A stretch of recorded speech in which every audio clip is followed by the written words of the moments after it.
Bonsoir à tous, bonsoir à tous les téléspectateurs d'Écho de Centre Français. Nous sommes bel et bien au stade Omnisport Photo Victor de Banjul. Et c'est la deuxième rencontre du jour entre Stade Football Club de Banjul et Balin FC.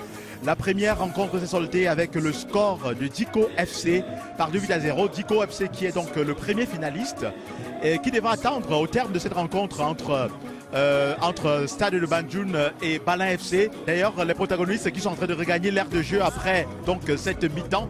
Nous allons pouvoir vivre la seconde mi-temps, mesdames, messieurs. Donc, je rappelle que ce match, ces deux matchs d'exhibition entrent donc dans les festivités marquant la 9e édition des Symtodium.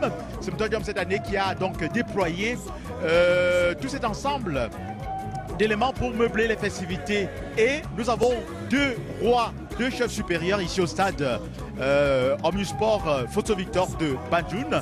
Le roi Balin et le roi Banjul, ils sont bel et bien présents. Et puis vous avez beaucoup d'autres autorités avec bien d'autres personnalités de la localité. Donc les élites Banjul, les élites Balin également sont là, puisque les rois attirent généralement du beau monde. Mesdames, messieurs, donc après la marche qui a eu lieu donc en matinée, très tôt le matin, vous savez, il fallait reprendre, il fallait justement permettre aux uns et aux autres de revivre l'historique de Banjul et Balin, parce que c'est deux peuples carrément qui sont amis, qui sont même frères, on va le dire. Banjul qui vient de Balin, le roi qui est parti donc de Balin pour venir s'installer à Banjul, et il fallait que la marche justement puisse suivre l'itinéraire qu'avait emprunté le premier roi Banjul qui avait donc été dans partie de Balin pour venir s'installer ici. Et c'est ce qui a été fait donc avec l'ensemble des marcheurs. Une marche qui a vu la participation de plusieurs milliers de jeunes compatriotes, que ce soit originaires de Banjul ou d'ailleurs. Il faut dire qu'il y avait véritablement du mouvement ce matin et ça fait partie donc du Symtodium, mesdames, messieurs, la 9e édition. Et nous sommes juste au deuxième jour, puisque le Symtodium a lieu effectivement donc depuis hier. Et ça s'achèvera le 11 novembre, l'an de grâce 2023. Je suis Thierry Fa, en direct donc de Banjul pour les Symtodium, pour le compte d'Écho 237. Je vous demande donc de liker, de partager nos publications. Et n'oubliez pas de vous abonner afin donc de ne pas rater les prochaines publications que nous mettrons à votre disposition. À bientôt.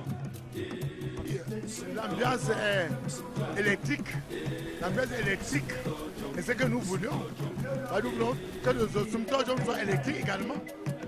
Sans qu'il y ait une fausse note pendant tout le roman de la semaine culturelle Symtodium à Banjul.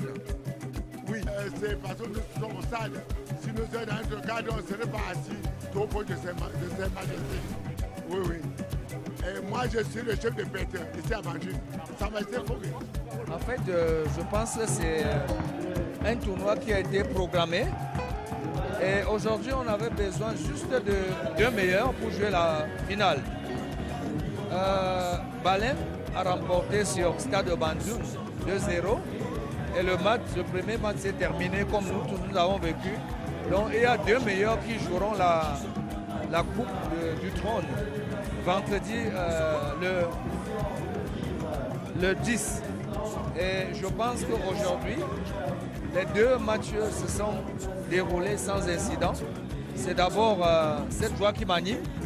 Et puis revenant sur Stade de Banjul, vous savez bien que l'équipe, nous sommes en train de reconstituer l'équipe. Ça veut dire que pour nous, c'est une séance d'entraînement. Mais pour nous, en jouant contre Balin, ce n'était pas automatiquement la victoire. On sait qu'on était en train de s'amuser avec nos frères et je pense qu'ils ont été plus meilleurs que nous.